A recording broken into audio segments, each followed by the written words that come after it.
Hey Horizon. Hey, I hope that you had a great week celebrating the birth of Jesus. You know, John chapter 1 tells us that the Word, being God, became flesh, and He dwelt among us, and He did that so that He could bring light into a dark place. So that's something we're celebrating. And so I hope that you had a great week celebrating with those that you love. But I also hope that today you're getting a little bit of rest.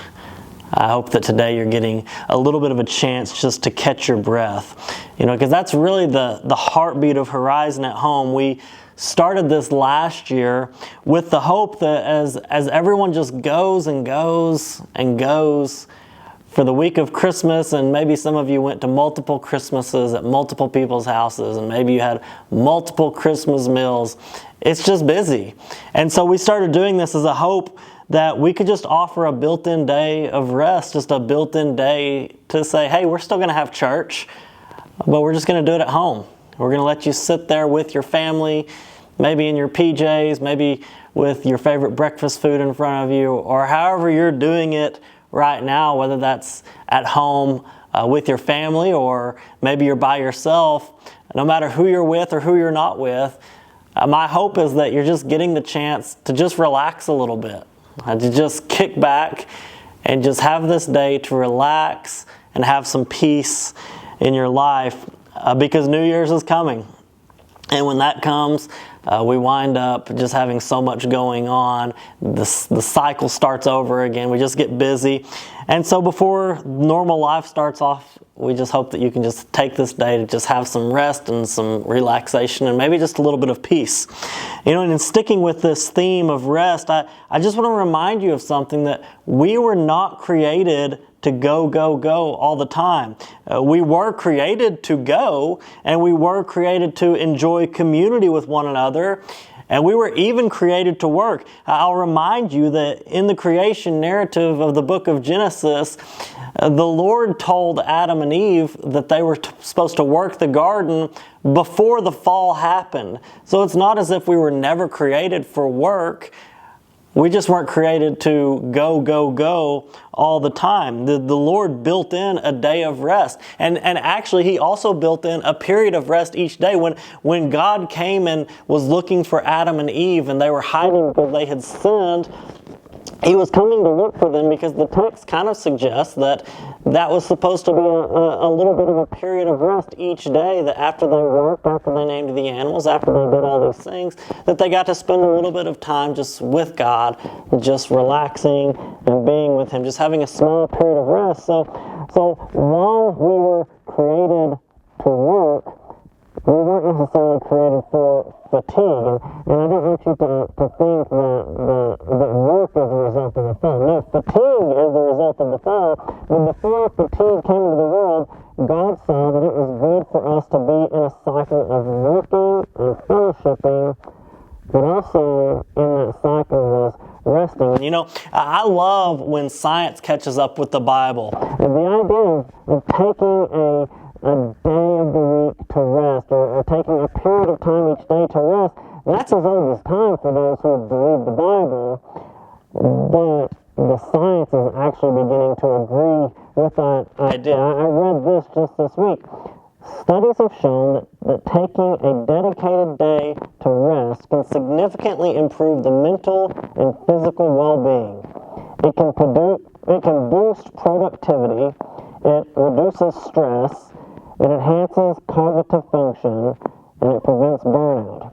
Research highlights that a regular rhythm of rest is crucial for optimal performance in all aspects of life. So whether you choose to look at this from the side of the Bible as Christ follows, or you choose to look at it from the side of science, we come to the same conclusion. We will have happier, healthier, and more productive lives if we get some rest in between all of the going and doing and everything else. And I think that for most people, Christians and non-Christians alike, this isn't a stretch. This is not a difficult thing for us to grasp. It's actually quite easy for us to believe even if it's actually kind of difficult for us to practice. But why is that? Why don't we practice rest? Why do we work so much and so often when we should take a break? Or why do we say yes to everything when we should, on occasion, say no to some things? Here's what I think. I think it all comes down to trust. We have trouble trusting that God will provide the things that we need, so instead we try to work for it. We try to earn it. We don't trust that God's grace and love and mercy are sufficient to supply all of our needs, so we go out looking for things. We don't trust that just sitting and relaxing can bring contentment, so we get FOMO. And we can just never say, I'm sorry, I need to rest, so I'm not going to come to whatever you're inviting me to. We need rest, and we struggle with trust issues. And so I think a lot of this is like, we need rest, but we don't trust God enough to know that it's going to be okay if we don't do this thing or we don't go to this place. But can I just point your attention to one of the Psalms that you're probably familiar with? Psalm chapter 23, verse 1 says, "The Lord is my shepherd, I shall not want."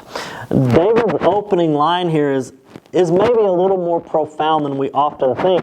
At this time and in this place, sheep herding was an important part of culture as well as an important part of the economy. Early readers would have understood what it meant that the Lord was his shepherd. They would have understood that it meant that the shepherd cared for the needs of his sheep, and the Lord cared for the needs of David. They would have understood that the shepherd wanted what was best for the sheep. But they also would have understood that this shepherd-sheep relationship, it wasn't automatically there. It wasn't like an automatically great thing, because sheep are stubborn. They want to do what they want to do. And it isn't until the shepherd has put in some time with the sheep and given the sheep a reason to trust him that they would let the shepherd care for them. And so for David to say, "The Lord is my shepherd," it is implied that a concentrated decision has been made from David to trust in the Lord, to let him take care of him. But once he does, what happens? Well, David says that he has everything that he wants. This means that he's not lacking. He's not going out looking for things. He's not looking outside of the shepherd-sheep relationship wondering, is there a better way? Should I be doing something? Should I be striving for something? Is there something I'm missing from this relationship right here? Well, part of the rest that we get is going to be that we have to trust in God to take care of our needs.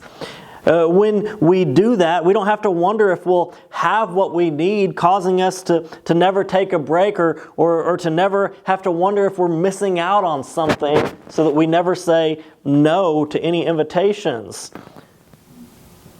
Part of this rest is trusting in God to know that we're going to be good and fine just to sit with the Lord, just to trust the Lord. But I also noticed something in Psalm 23 verse 2. It says, "He makes me lie down in green pastures. He leads me beside still waters."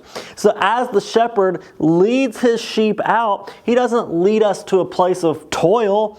No, he leads us to a place of rest. Do you know how many green pastures there are in Jerusalem? Not a ton. But the sheep need them, so the shepherd's job is to find them. And do you know how much still water there is in Jerusalem? Again, not a lot, but sheep are just like every other organism. They need water to survive. And they're terrified of rushing waters like a creek or waves that might crash on the Sea of Galilee and things like that. They're terrified of that. So the shepherd finds still water for them, so they'll actually go to it and drink. So when we trust the Lord instead of ourselves to make it all happen, and when we follow Him into the places of rest, it leads us to the things that we need. But again, it starts with that decision that we make to say the Lord is going to be my shepherd, not myself. And look what it says in verse 23, verse 3. Look, this is what it leads to. He restores my soul. He restores my soul. You know, we have all of this angst. We have all of this whatever it is that causes us to want things and to think that we need things a certain way. But King David in the 23rd Psalm said, you know, when you finally learn to trust the Lord, to let Him meet your needs, it just brings restoration to your soul. Full trust in God doesn't just offer the physical provision, it offers us restoration in our souls. It helps to clean up that anxiety and that worry about what we may be missing or what we may not be getting accomplished. And so here's my hope for all of us as we step into this new world. And when I say all of us, I mean all of us. I mean myself, because I don't have this figured out. It is very, very easy for me to strive and to keep seeking what I need to do while ignoring the shepherd who just wants me to let Him lead me.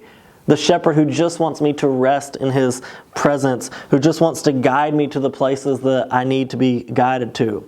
So my hope for all of us is that we'll make a decision.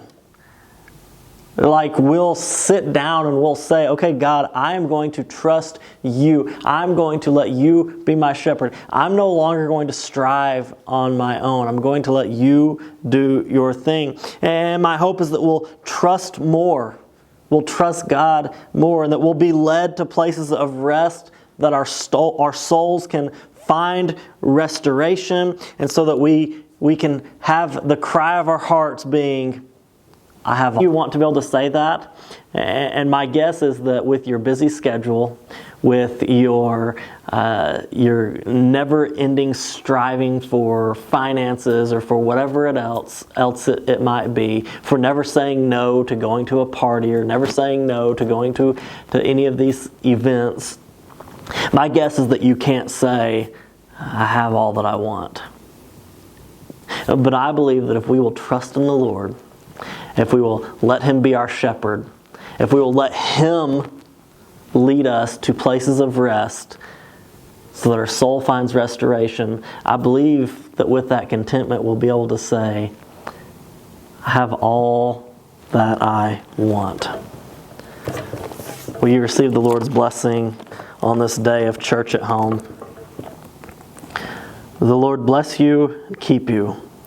The Lord make His face to shine upon you, be gracious to you. The Lord lift up His countenance upon you, give you peace, both now and forevermore. Amen.